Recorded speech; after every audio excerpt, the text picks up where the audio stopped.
ಮಕ್ಳು ಬಿಟ್ಟು ಓಡೋಗೋ ಮನೆ ಹಾಳಿದಿರಾ, ಗಂಡನ್ನ ಬಿಟ್ಟು ಹೋಗೋ ಗಯ್ಯಾಳಿಗಳ ಬೇವರ್ಸಿಗಳ, ನಿಮ್ಗೇನೇ ದೊಡ್ಡ ರೋಗ ಬಂದಿದೆ. ಕೆಲವು ಹೆಣ್ಮಕ್ಳಿಗೆ ಅದೇನ್ ದೊಡ್ಡ ರೋಗ ಬಂದು ಸಾಯ್ತಾ ಇದಾರೋ ಗೊತ್ತಿಲ್ಲ.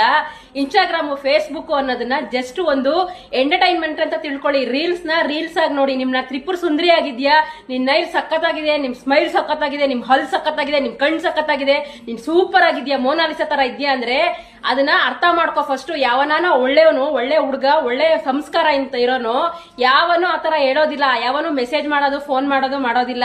ಅವ್ನು ಹೇಳಿದ ತಕ್ಷಣ ಗಂಡನ್ನ ಬಿಟ್ಟು ಮಕ್ಳನ್ನ ಬಿಟ್ಟು ಅನಾಥರು ಮಾಡಿ ಓಡೋಗ್ತಿರಲ್ಲ, ನಾಚಿಕೆ ಆಗಲ್ವಾ ನಿಮ್ ಜನ್ಮಕ್ಕೆ? ನಿಜವಾಗ್ಲೂ ನೀವು ಹೆಣ್ಮಕ್ಳ, ನೀವು ಎಂಟರ್ಟೈನ್ಮೆಂಟ್ ತರ ನೋಡಿ. ನೀವೇ ಎಂಟರ್ಟೈನ್ಮೆಂಟ್ ಆಗಿ ಆಹಾರ ಆಗ್ಬೇಡಿ. ಒಬ್ಬ ಮದ್ವೆ ಆಗಿರೋ ಹುಡುಗಿನ ಕರ್ಕೊಂಡು ಓಡೋಗ್ತಾನೆ ಅಂದ್ರೆ ಅಂತವನ್ಗೆ ನೀವು ಎಷ್ಟ್ ಜನ ಒಳ್ಳೆಯವನಾಗಿರೋನು. ಅವಳು ನಮ್ಮ ಅಕ್ಕ ತಂಗಿ ತರ, ಅವಳಿಗೆ ಮೆಸೇಜ್ ಮಾಡಬಾರ್ದು, ಅವಳಿಗೆ ಕಾಲ್ ಮಾಡಬಾರ್ದು, ಅವಳ ಮಕ್ಳನ್ನ ಅನಾಥರು ಮಾಡಬಾರ್ದು, ಅವ್ನ ಗಂಡನ್ ಜೀವನ ಹಾಳು ಮಾಡಬಾರ್ದು ಅಂತ ನೋಡ್ತಾರೆ. ಯಾವನೋ ಗೊತ್ತು